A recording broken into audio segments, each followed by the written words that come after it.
So welcome everyone, सगळ्यांचं स्वागत आहे सदैव क्लासेसमध्ये. नेक्स्ट धडा आहे तुमचा हिंदी लोकभारतीचा. धड्याचं नाव आहे बूढ़ी काकी. लिहिलं आहे प्रेमचंद जी, इन्होंने लिखा है.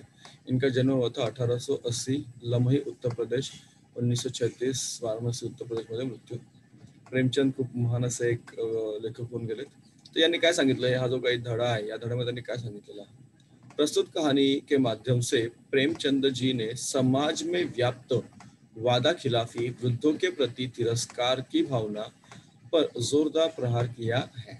यह कहानीकार ने बुजुर्ग जनों के मन का मनोवैज्ञानिक विश्लेषण करते हुए उनके प्रति आदरभाव रखने का हेतू प्रेरित किया है.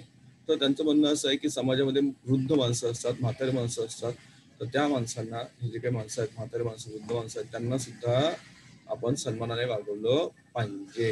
राईट. चला जाऊया आपल्या धड्याकडे. Let's go guys. So people are coming. चलो.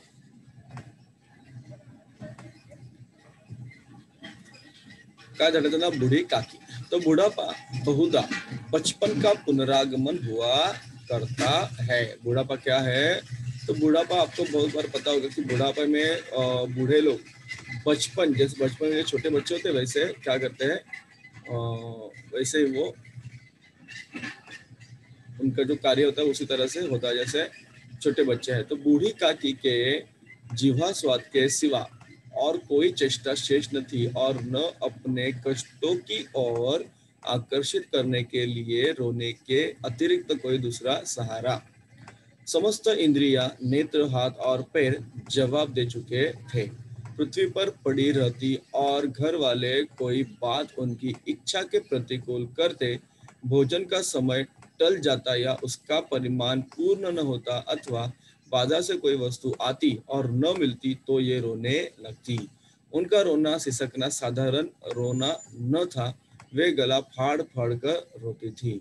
तो क्या हुआ, देखो इस घर में ये बूढ़े काकी है और इस बूढ़ी काकी को घर में एक कमरा था. उस कमरे में इस बूढ़ी काकी को वहां पे रख दिया था. समझो यहाँ पे इस बूढ़ी काकी को रख दिया है और उस बूढ़ी काकी को खाना पीना सब वहां पे होता था उसका. वो वहां पे पृथ्वी पर, मतलब जमीन पर ही वो, मतलब उसको चल फिर नहीं पा रही थी, तो वो रोने पड़ती थी. तो उनके जो पतिदेव थे, उनके पतिदेव को स्वर्ग सिधारे कालांतर हो चुका था. उनके पति पहले ही गुजर चुके थे. बेटे तरुण होकर चल बसे थे. अब एक भतीजे के सिवाय और कोई न था. उसी भतीजे के नाम उन्होंने अपनी सारी संपत्ति लिख दी. देखो उसके बच्चे भी नहीं थे, बेटे भी नहीं थे, सिर्फ भतीजा था एक, और उस भतीजे के नाम सारी संपत्ति उन्होंने लिख दी. अभी सारी संपत्ति तो लिख दी उन्होंने. फिर अभी देखो आगे क्या है. चलो. लिखाते समय भतीजे ने खूब लंबे चौड़े वादे किए, किंतु वे सब वादे केवल कुली डिपो के दलालों के लिए हुए सब्जबाग थे. यद्यपि उस संपत्ति की वार्षिक आय 150-200 रुपए से कम न थी, तथापि बूढ़ी काकी ने पेट भर भोजन की कठिनाई से मिलता था. इसमें उनके भतीजे पंडित बुद्धिराम का अपराध था या अपनी, एक मिनट बाद में, हाँ, या उनकी अर्धांगिनी थी श्रीमती रूपा का, इसका निर्णय करना सहज नहीं. बुद्धिराम स्वभाव के सज्जन थे, किंतु उसी समय तक जबकि उनके कोष पर कोई आँच न आए. रूपा स्वभाव से तीव्र थी सही, पर ईश्वर से डरती थी. अतएव बूढ़ी काकी को उसकी तीव्रता उतनी न खलती थी जितनी बुद्धिराम की भल मन साहत. बरोबर. तो त्यांचा जो काही उनका जो भतीजा था, सारी संपत्ति उसके नाम करके वो अपनी बूढ़ी चुपचाप बैठी थी. उसको खाना पीना भी नहीं मिल रहा था समय पे. देखिए आगे क्या है. बुद्धिराम को भी कभी कभी अपने अत्याचार का खेद होता था. विचारते कि इसी संपत्ति के कारण मैं इस समय भला मानुष बना बैठा हूँ.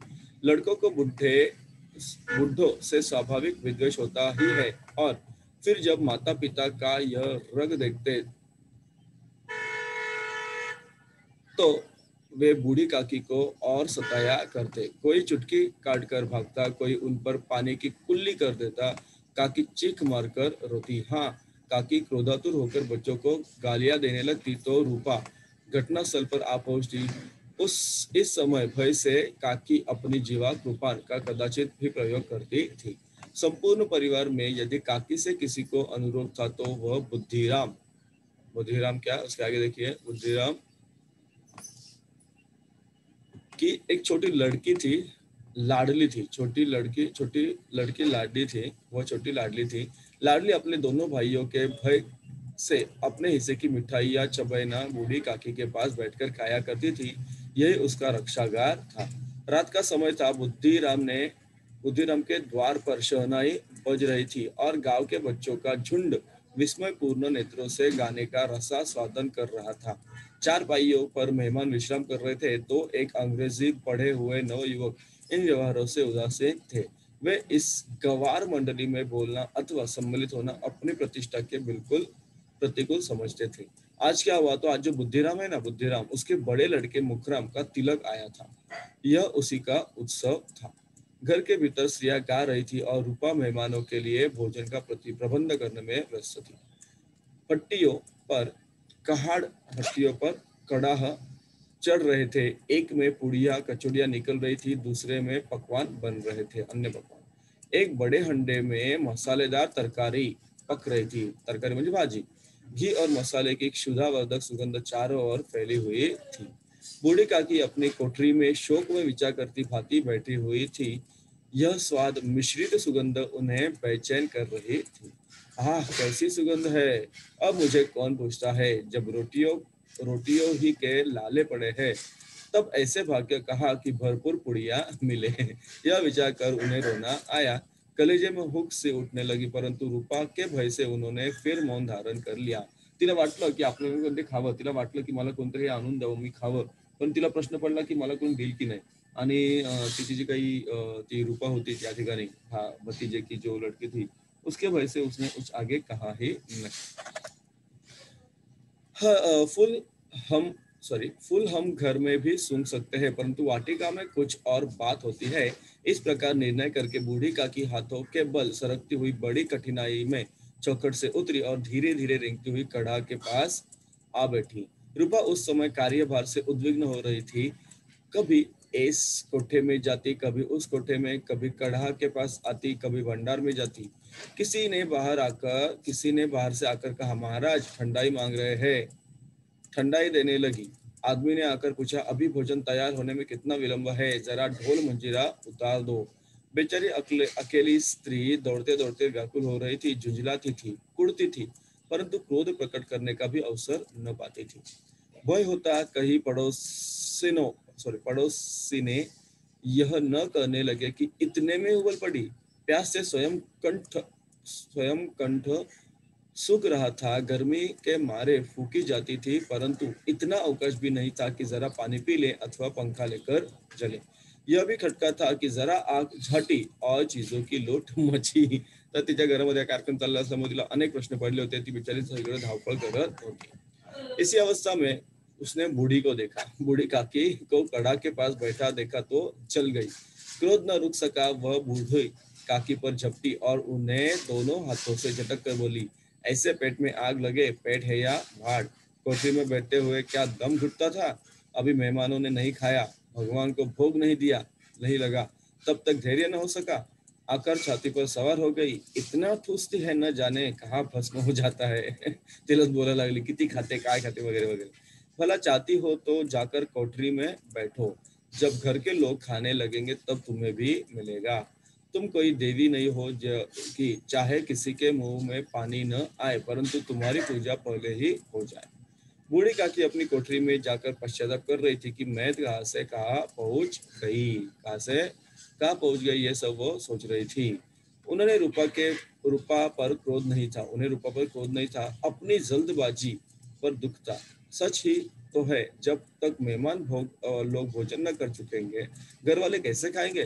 बरोबर की नाही? बाहेरची लोक जे पाहुणे आहेत, ते पाहुणे जेवल्याशिवाय आपण घरात जेवतो का बाळांनो? नाही जेवत। मग तिला पण तोच प्रश्न पडला, कसं काय, मी का बरं एवढं घाईमध्ये खायला गेले?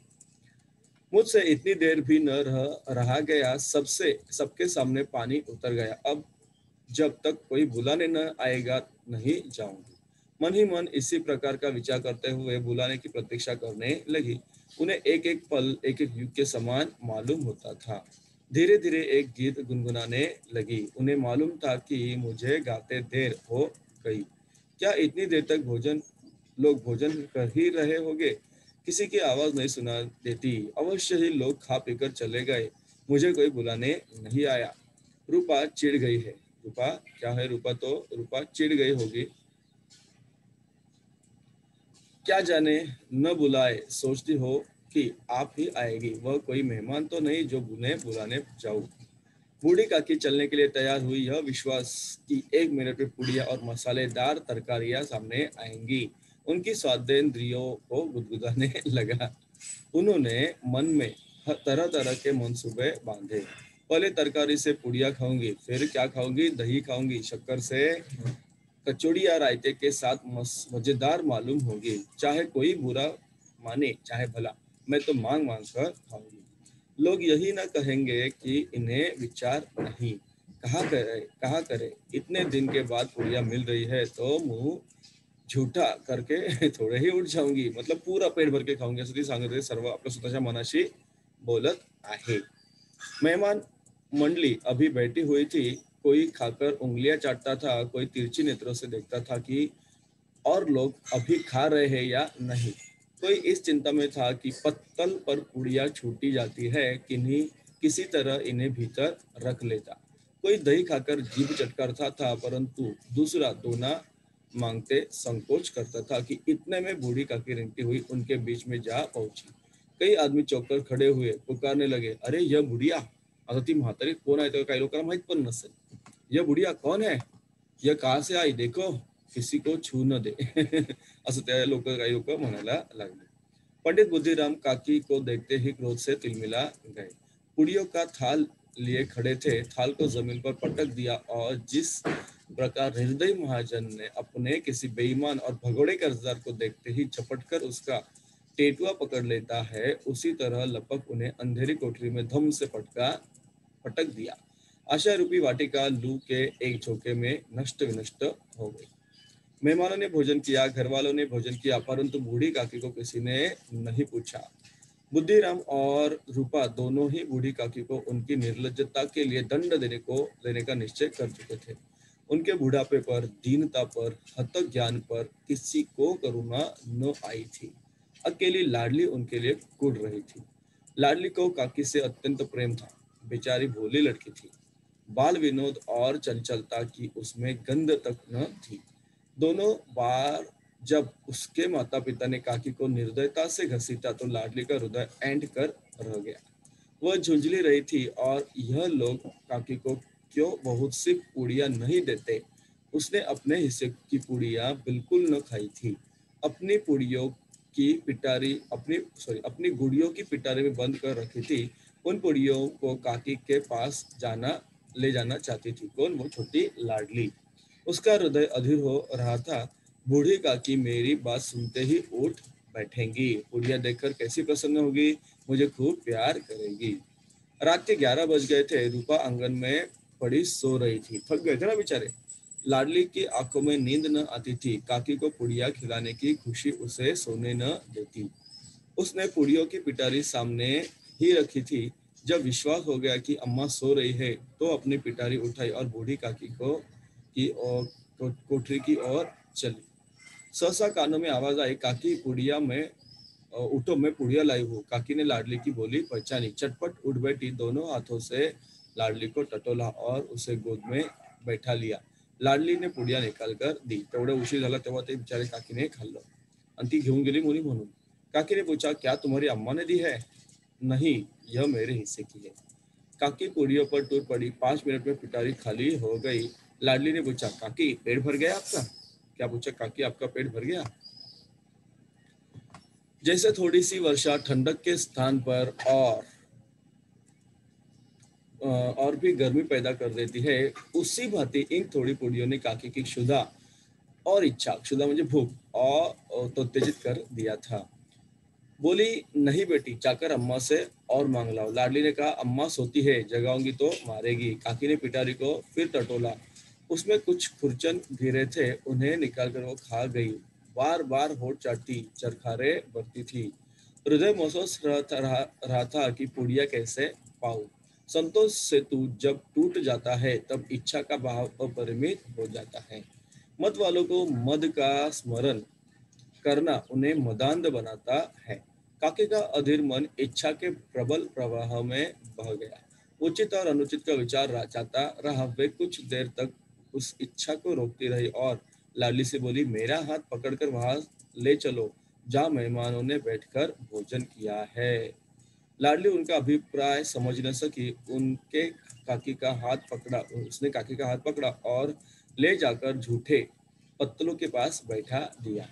दीन शुद्धातुर हतज्ञान बुढ़िया पत्तलों से पुड़ियों के तुकडे चुन चुन कर भक्षण करने लगी. बघा, जे काही लोकांनी उष्ट सोडलं होतं ना, ती बिचारी त्या ठिकाणी गेली आणि त्या ठिकाणी ती खायला लागली. अशी बिचारीवर अवस्था आली होती. स्वतः तिची एवढी संपत्ती तिने सर्व दान केली त्या मुलाला, त्या घराला, आणि त्या घराने तिला जेवण सुद्धा दिलं नव्हतं. ओ दही कितना स्वादिष्ट था, कचौड़िया कितनी सलोनी, खस्ता कितना सुकोमल. काकी बुद्धिहीन होते हुए भी इतना जानती थी कि मैं वह काम कर रही हूँ जो मुझे कदापि न करना चाहिए. मैं दूसरों की झूठी पत्तल चाट रही हूँ, परंतु बुढ़ापा तृष्णा रोग का अंतिम समय है जब संपूर्ण इच्छाएं एक ही केंद्र पर आ लगती है. बूढ़ी काकी के यह केंद्र उनकी स्वादेंद्रिया थी. ठीक उसी समय रूपा की आंखें खुली. उसे मालूम हुआ कि लाडली मेरे पास नहीं है. वह चौकी चारपाई के इधर उधर ताकने लगी कि कहीं नीचे तो नहीं गिर पड़ी. उसे वहां न पाकर वह उठी तो क्या देखती है कि लाडली झूठे पत्तलों के पास चुपचाप खड़ी है और बूढ़ी काकी पत्तलों पर से पुड़ियों के टुकड़े उठा उठाकर खा रही है. रूपा का हृदय सुन्न हो गया. परिवार के एक बुजुर्ग ससुरों की झूठी पत्तल टटोले, इससे अधिक शोकमय दृश्य असंभव था. पुड़ियों के कुछ ग्रासों के लिए उसकी चचेरी सास ऐसा पतित और निकृष्ट कर्म कर रही है. ऐसा प्रतीत होता मानो जमीन रुक गई, आसमां चक्कर खा रहा है, संसार पर कोई आपत्ति आने वाली है. रूपा को क्रोध न आया. शोक के सम्मुख क्रोध कहा. करुणा और भय से उसकी आंखें भर गई. इस अधर्म के पाप का भागी कौन है? उसने सच्चे हृदय से गगन मंडल की ओर हाथ कहा, परमात्मा, मेरे बच्चों पर दया करो. इस अधर्म का दंड मुझे मत दो, नहीं तो मेरा सत्यानाश हो जाएगा. क्या हो जाएगा? सत्यानाश हो जाएगा.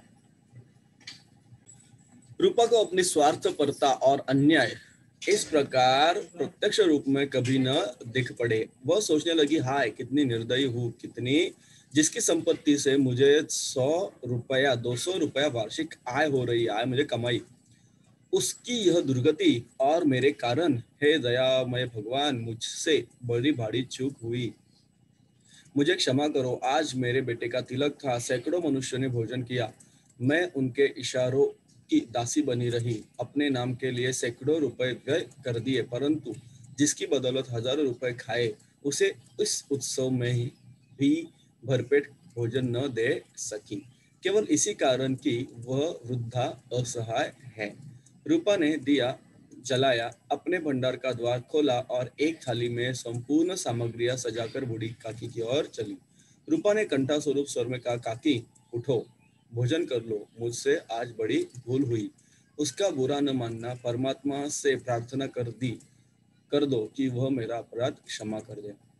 भोले भोले बच्चों भोले भोले बच्चों की भांति जो मिठाइयाँ पाक कर मार और तिरस्कार सब भूल जाता है, बूढ़ी काकी वैसे ही सब भूलकर बैठी हुई खाना खा रही थी.